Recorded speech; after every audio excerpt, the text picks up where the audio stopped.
Hello and welcome to my Vintage Audiophile channel. This is now my 67th video, and as you probably have guessed by now, I'm very passionate about audio. It's been a passion of mine all my life, and these days it seems like the passion for audio has dwindled a bit, especially amongst the younger people. They just haven't grown up with it, or they just don't have the time for it, or a lot of them are just starting out and live in small apartments and dorms and stuff, and they just don't have room for that kind of stuff. I'm here to show you that it doesn't really take that much space to have a decent audio system. Basically, as you can see on the left, I've got a little black box there, which is just a generic, well, not really generic, but it's a Sony AM/FM CD and iPod dock cube, if you want to call it that hooks up with speakers, and you can use that on a bookshelf or anywhere you'd like to start your music system. It does come with a line input on it so that you can add other things to it, and that's what I'm going to be mainly focusing on today, to show you that you do not need a big sound system to get good sound, and also to not take up a lot of space. So without further ado, I'm going to start this demonstration by basically showing you first what the little one on the left does. It's not unique in that there's a lot of different companies that make similar products. Whether you buy one brand new or get it secondhand, they all kind of work the same.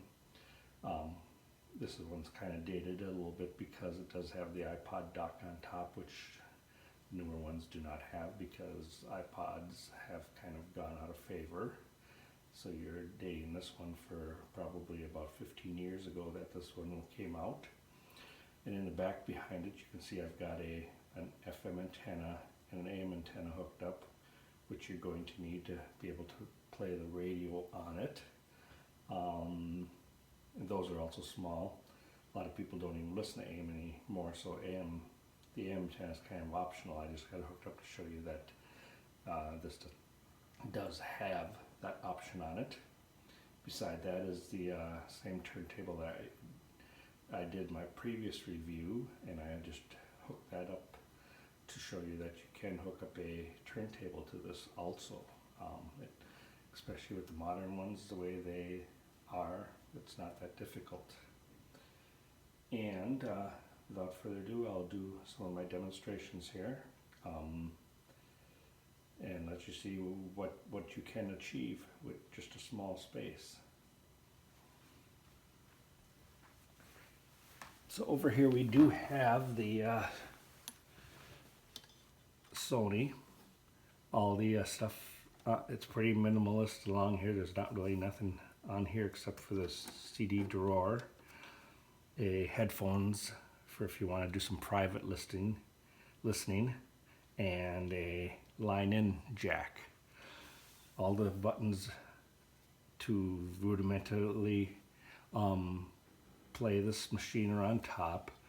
If you do have the remote, which I do not have, you could do additional things with it, like program your radio stations and do some other various things that they didn't have enough space on the top to do the buttons. On this one here, this silver bar is kind of like where you push to get the and as you can see, the FM is on. Turn this down a little bit so you can hear me a little bit better. And on this one here, you got your volume up and down over here, and then your tuning up and down over here. If you got your iPod on, you have your folders up and down for whatever you want to play. It does have tuner and band, so you can change between FM and AM. And if you're on the CD player, there is a CD player pause and play on here. And fast forward and rewind, or if you want to call it that. Track up and down, probably a better way to describe it for your CD player. There is a button here that's called DBSW or something like that, and it's basically like a bass boost button.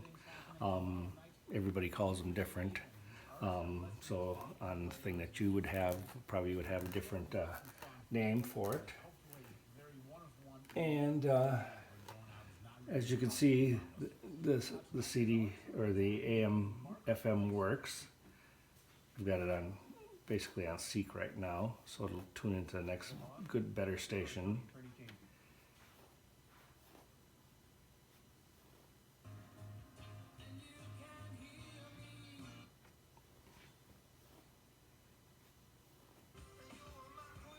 And I'm not going to go through all of the FM stations because we do have quite a bit here.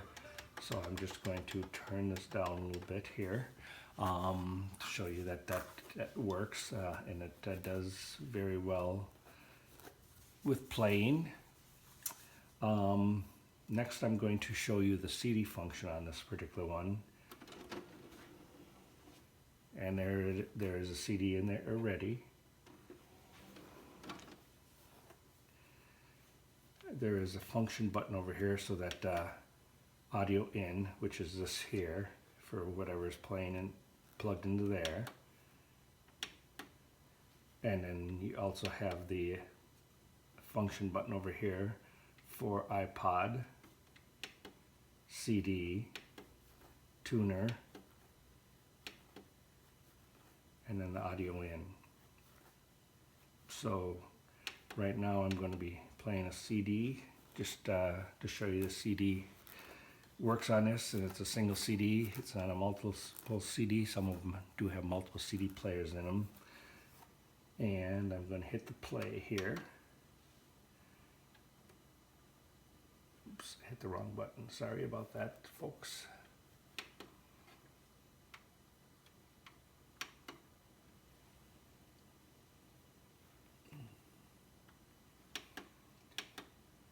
You'd think I didn't know how to play this thing. I keep hitting the wrong button, but there we go.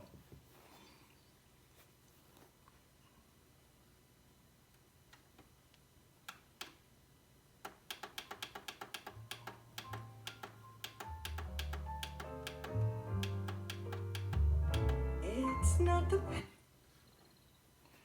I'm going to put the bass boost button on to see how the bass goes.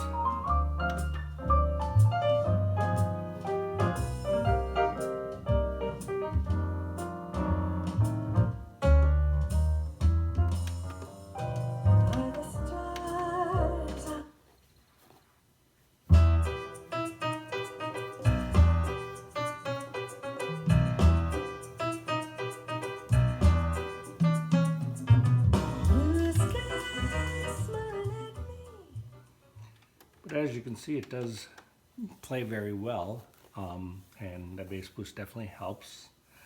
But sometimes you would want to play stuff other than what's a part of this package, and I can't demonstrate the iPod because I can't find my iPod right now. So people know what an iPod is, I would imagine, so they can know how to play that. Let's say you want to play a record, but you obviously there's no record player here. So how do you do a record player? Well, in the case of the more modern ones where they have the phono line switch on the back with RCAs, it becomes really easy, because on this one here I've got a standard Y adapter jack that has two male RCA plugs on the back that plug into the turntable, and then the standard 3.5 millimeter 1/8 inch jack that you plug into here.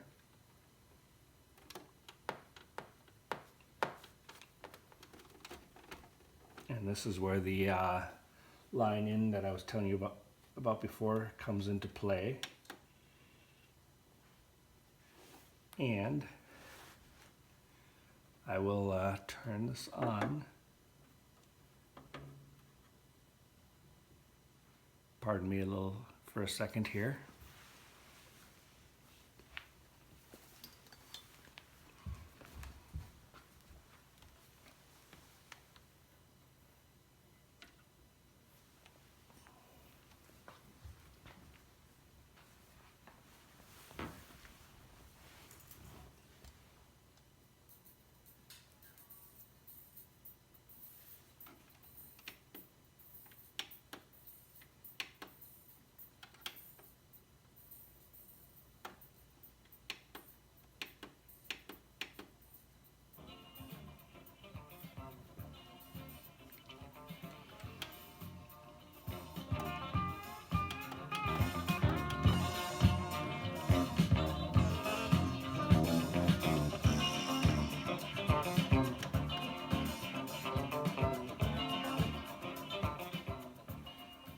And as you see, with just those two, with just a simple wire like that, you can achieve a hookup for a turntable. And if you decide that you don't want to listen to a turntable and you have a longing to listen to something else, there's always other options too. And I will show you what those type of things are. And just let me put this cover down for protection. If you have yourself a standard audio cable that has the 1/8 inch jacks on both ends, you can do a lot of other versatile things. If you plug this in here and basically plug anything in that has like a headphone jack or something on it that plays headphones or whatever, you can use that device also as a input source to play through here. Just as an example, I've got this Ion Tape Express, which I've previously previewed a while ago. Just basically a little tape player, portable tape player, or any tape player that you might have. Plug it into where the headphone jack is there, hit play, and you're listening to cassettes. Or any other device that you want, even if you have a older iPhone or something like that that has a regular 1/8 inch headphone jack at the bottom, which is like iPhone 6 or before, you can plug it in like that and listen to music that's on your iPhone or through Rhapsody or TuneIn or any iHeartRadio, any number of things to be listening to music all day long. If you don't want to listen to anything else through here, some people are saying, yeah, that's great, that's fine. But my turntable that I have is an older turntable, and I can't hook it up like this one. Well, technically you can't, but then again you can, because if you were to get something like this, which is just a phono preamp, this one happens to be made by Pyle. You just follow the directions, plugging in your existing jacks that are on your turntable, along with the ground, having the power supply plugged in, of course, and then you plug in that Y adapter that I have showing here for the modern turntable. You've got yourself a turntable convert that you can play your music through, whether your turntable is brand new or 50 years old. Simple as that. Hopefully this particular tutorial has been, if not an eye-opener, just something to give thought to.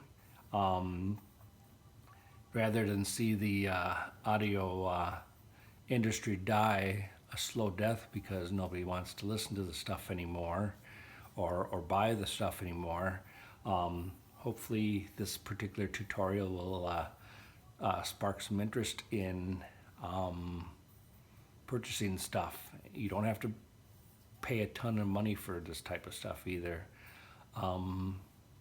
If you go to any thrift store, you'll find lots and lots of people at the electronics aisle looking to find things that they can buy to hook up to listen to music.